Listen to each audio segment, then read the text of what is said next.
역사 속의 치매 이야기. 오늘은 치매를 앓고 있었던 유명한 정치인들과 정치적 사건들에 대한 이야기를 해볼 텐데요. 남북 분단의 결실에는 치매가 상당한 영향을 끼쳤다는 겁니다. 냉전의 시작은 제2차 세계대전이 막바지로 접어든 1945년 2월, 당시 소련의 크림반도 해변의 휴양 도시였던 얄타에서 시작됩니다. 이 회담에는 미국의 루즈벨트 대통령과 영국의 처칠, 그리고 소련의 스탈린이 제2차 세계대전 종전 이후의 문제를 논의하기 위해서 모인 자리였습니다. 당시 스탈린이 건강상의 문제로 멀리 여행하는 것이 어렵다면서 의사들의 경고를 핑계 삼아서 루즈벨트와 처칠을 소련의 영토로 불러들이게 됩니다. 훗날 알려진 사실이지만 당시 건강이 심각했던 건 스탈린이 아니라 미국의 대통령이었던 루즈벨트라고 합니다. 당시에 고혈압이 약 160 정도로 상당히 조절이 안 됐었다고 하고, 이 정권 후반에는 수년간 혈관성 치매 증상이 나타나면서 인지기능에 이상 증상이 수시로 발현됐다고 합니다. 당시 그의 주변인들은 모두가 알고 있었다고 하는데요. 스탈린이 이걸 몰랐을 리가 없었겠죠. 평소에 철두철미한 성격이어서 굉장히 까다롭고 또 사소한 몸짓까지도 수차례 연습을 할 정도였는데, 얄타 회담에서는 수많은 전략적 주요 안건들이 상정조차 아니한 채로 유보하거나 순순히 소련에게 양보하고 말았다는 것입니다.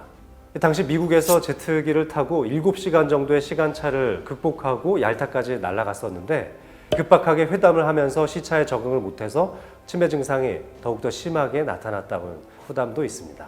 자, 그렇다면 한반도 역사에는 이런 과정이 어떻게 영향을 미친 것일까요? 스탈린은 얄타 회담의 협상 결과에 매우 만족했다고 합니다.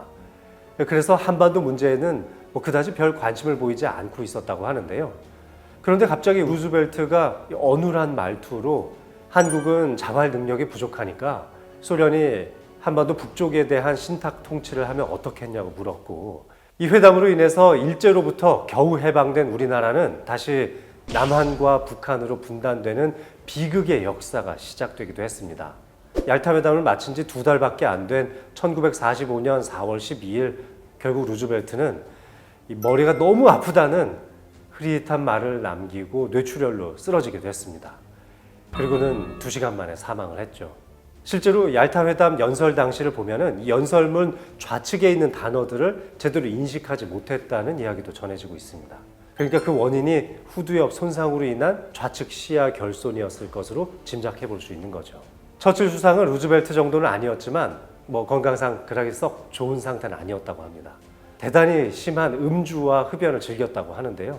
결국 이런 것들이 동맥경화를 안 좋게 만들었다고 볼 수 있습니다. 실제로 처칠의 주치의가 기록한 일지들을 살펴보면은 처칠이 낮에는 암페타민으로 버티고 밤에는 진정제로 잠들었다라고 했고요.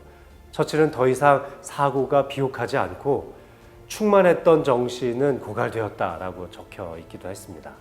1948년에 처칠은 반신마비와 언어장애가 주기적으로 나타나는 뇌졸중 증상을 보이다가 1955년까지 총 3차례의 중증 뇌졸중이 발생하게 되었고, 결국은 뇌질환으로 인한 혈관성 치매 사실을 밝히면서 중책을 스스로 내려놓게 되기에 이르렀습니다. 스탈린도 만만치 않았습니다. 회담 8년 후에 뇌출혈로 사망하게 됐었는데요. 그 누구도 이들의 인지장애, 또 치매가 세계대전 전후의 처리에 지장을 초래할 것이라고는 전혀 예상하지 못했죠. 한반도의 역사는 이들이 치매에 걸리지만 않았어도 뒤바뀔 수 있지 않았을까요?